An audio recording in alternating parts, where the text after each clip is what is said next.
अस्सलाम वालेकुम दोस्तों, मैं ज़ैनुल आबिदीन आपका दोस्त, आपका वेब टीचर। दोस्तों आज हम जहाँ से हमने पिछली बार काम छोड़ा था हम वहीं से स्टार्ट करेंगे।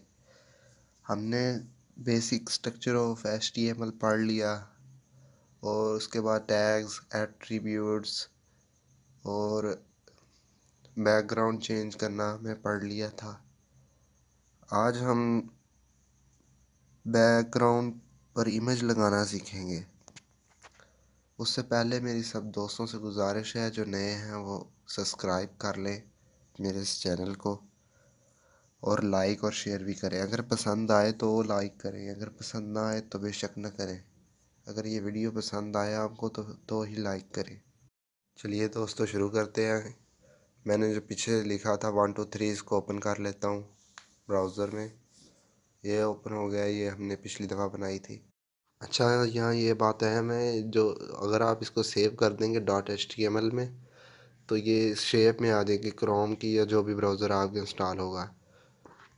इसकी कोड विंडो खोलने के लिए इस पर राइट क्लिक करें, फिर ओपन विद में आके नोटपैड पर क्लिक कर दें। आपके सामने कोड आ जाएगा जो आपने लिखा था। ये वही कोड है जो हमने कल लिखा था। इसका प्रीव्यू भी मैं आपको चेक करवा देता हूँ। ये इसका प्रीव्यू है, कल प्रीव्यू आया था। अब हम इसमें बैकग्राउंड कलर की बजाय हम इसमें इमेज कॉल करेंगे।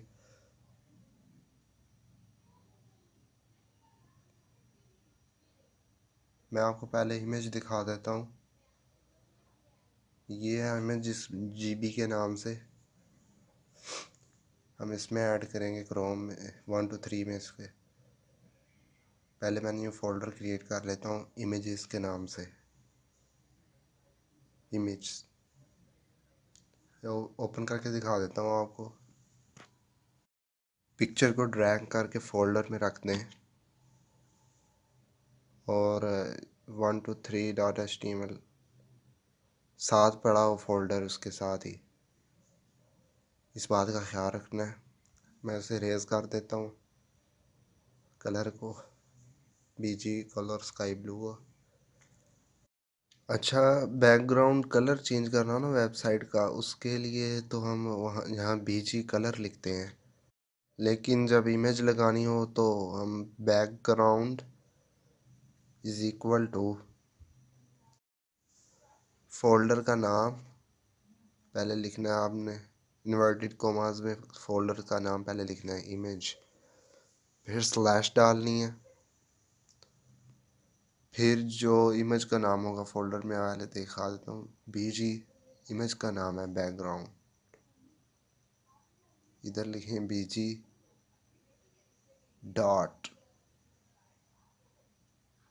JPG। ये लाजमी लिखना है, इसके बगैर नहीं इमेज ओपन होती। ये लाजमी लिखना है। Ctrl+S करें और इसका प्रीव्यू चेक करते हैं। ये देखें बस तस्वीर आपकी आ गई है बैकग्राउंड में। इसी तरह आप कोई भी इमेज लगा सकते हैं बैकग्राउंड पे। बस आपने इमेज का फोल्डर का नेम स्लैश डाल के पिक्चर का नेम और साथ उसकी डॉट डालकर टाइप लिख देनी है इन्वर्टेड कोमा में। ये लाजमी है। टाइप अगर आप नहीं लिखेंगे तो लोड नहीं होगी इमेज आपकी बैकग्राउंड पे। चलें जी, मैं ये वेब को मिटा देता हूँ, वेलकम टू माय वेब। और इस टैग को मैं कॉपी कर लेता हूँ और इसे नीचे पेस्ट कर देता हूँ।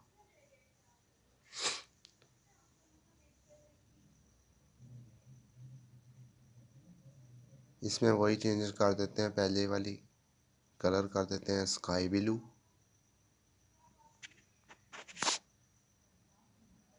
और बैकग्राउंड की जगह हम ले देंगे BG कलर। ये कमेंट्स की तरफ चलते हैं। कमेंट्स किसी कोडिंग में हम अगर कोई चाहते हैं लाइन लिखी हो लेकिन वो काम ना करे तो इसके लिए हम कमेंट्स का इस्तेमाल करते हैं। और कमेंट्स के लिए लेस देन का साइन पहले, फिर एक्सक्लेमेटरी का निशान और फिर डबल माइनस लगा देना है और फिर जिस कोड को आपने स्किप करना है उसके नीचे डबल माइनस और फिर ग्रेटर देन का साइन लगा देना। मैं रिफ़्रेश करके दिखा देता हूँ। ये देखिए जी, मैं रिफ़्रेश कर रहा हूँ, नहीं कुछ हो रहा। हमने कंट्रोल एस नहीं किया था। ये याद रखें कि हमें कंट्रोल एस करके उधर जाना है, वरना हमारी कोडिंग जो काम नहीं करेगी। पहले हमने कंट्रोल एस करना है, फिर हम कोड की तरफ जाएंगे। ये देखें, अब मैं रिफ़्रेश किया, ये चल पड़ा कोड। ये स्किप कर दिया उसने और ये लग गया नीचे वाला कोड। तो कमेंट्स की समझ आ गई आपको। आप ये कमेंट्स लगे होंगे वो कोड काम नहीं करेगा, ये बहुत कम इस्तेमाल होते हैं, मगर ये कभी कभी काम दे जाते हैं, इनकी ज़रूरत पड़ जाती है कभी कभी, इसलिए आपको बता दी इनके बारे में भी। अच्छा जी, अब हम नेक्स्ट आगे बढ़ते हैं। अच्छा जी, अब आप नया टैग बताता हूँ मैं आपको। सबसे पहले हम दो नाम लिख लेते हैं, एक अली लिख लेता हूँ मैं और एक हसन लिख लेता हूँ।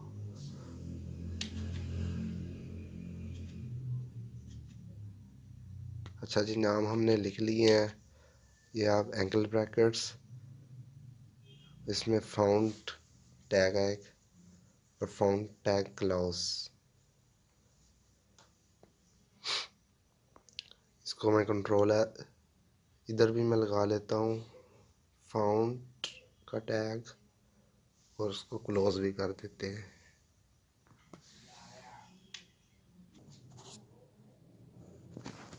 कंट्रोल एस करता हूँ जी इसको मैं।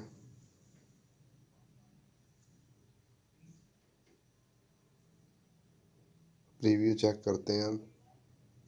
देखिए कोई फ़र्क नहीं पड़ा, अभी हमने कुछ लिखा नहीं इसमें, इसलिए कोई फ़र्क नहीं पड़ा उसमें। सिर्फ फाउंड का टैग लिखा है। अब फाउंड के जहाँ फाउंड लिखा है वहाँ पर स्पेस देकर हम लिखेंगे colour is equal to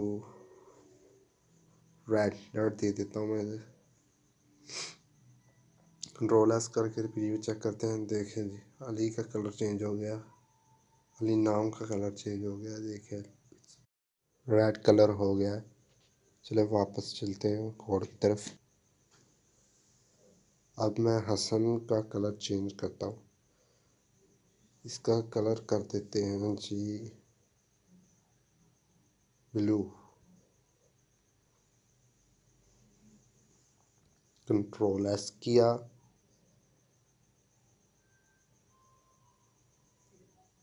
preview check किया, ये देखें जी इसका कलर चेंज, इसको जूम करके दिखा देता हूँ मैं।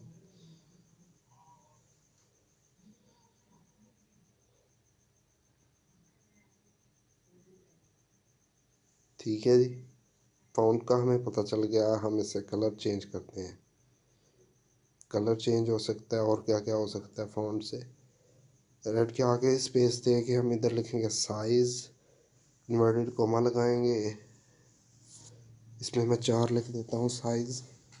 कंट्रोल एस करता हूँ और रिफ़्रेश करता हूँ। दे अली नाम का साइज़ थोड़ा बड़ा हुआ है, थोड़ा साइज़ बड़ा है अली का। जूम करता हूँ इसको।